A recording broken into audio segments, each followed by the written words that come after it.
So this is where it all begins, the castor plant. Some grow pretty tall, but some stay pretty short. Now this is the castor bean. This is what it looks like when it's green, before it is ready for picking.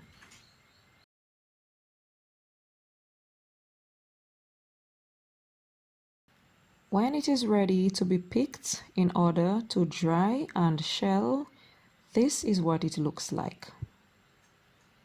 So you want to pick it so you can put it to dry.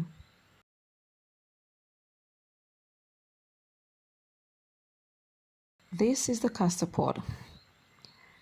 As you can see, there are some green ones and some dry ones. In order to get to the seed on each of those pods, we need to put it to dry so it can burst open.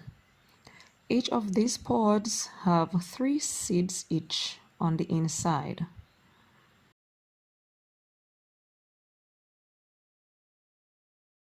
Now I am going to try and open up one of those pods so you can have an idea how the seeds look directly from the pod.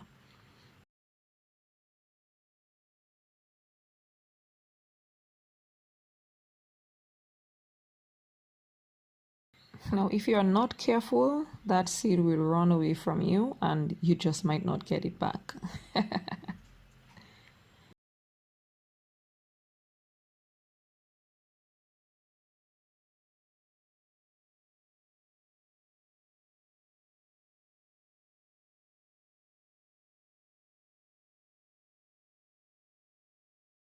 And this is what one of the seeds look like when it is removed from the pod. So this one and a whole lot of others is what we use to make the castor oil. Now once you have gathered a lot of those pods, you put them out to dry in the sun. Now like I have said before guys, when you're drying the pods, you do not dry them in an open space, because once they burst open, the seeds are going to go flying all over. So you want to put it either in a bag that it can burst open, or you put it laid out on a sheet and you put another sheet over to cover it so that it gets enough heat that it can burst without having the seeds fly away and you don't find them. Now once the seeds are done drying, we are now ready to move to the shelling process. This might be one of the parts of making the castor oil that takes the longest time to accomplish. If you all remember, during my Vlogmas videos 2018, I shared a video with you all just an afternoon that I took shelling some of the seeds. But once the seeds are shelled, you just go ahead and then we begin the roasting process. Now for the minimum batch that we make for roasting, we use about 3 pounds of the beans to 3.5 liters of water. So we're using those beans and we're going to roast. Now when roasting, you roast for 3 to 5 minutes to ensure that it gets enough heat, that when you grind, it goes into this nice smooth paste. Now you know that it has been ground into a perfect paste when you look on the grinder and you can see all the little oils oozing from the paste.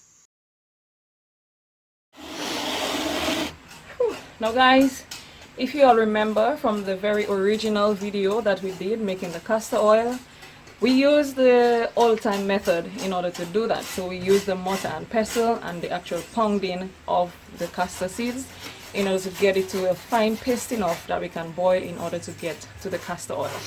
But we have upgraded, and as you can see, we are now using this mill for grinding of the seeds. And once you're done grinding the seeds, you put it into the water that has already been boiling. And then we usually use a piece of the branch from the castor plant that we can mix it while it is boiling. Now you want to ensure that while it is boiling, you stir constantly so that it prevents from sticking at the bottom of the pot and it prevents from the paste sticking on itself.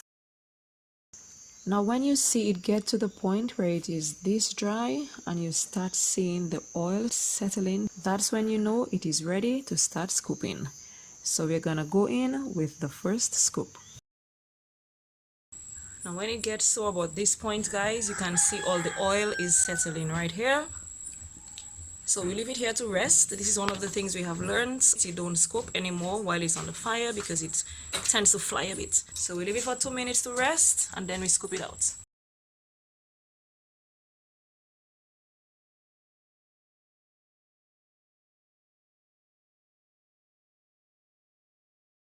When we are done scooping all those batches, we then add them together so that we can do one final scoop. So we set it onto the fire, let it boil a little further so that some of the carcass and the debris can settle at the bottom. Now you know that it is ready when you dip the spoon and you see that there is this beautiful golden brown color. You then take it off the heat and move to the final scoop.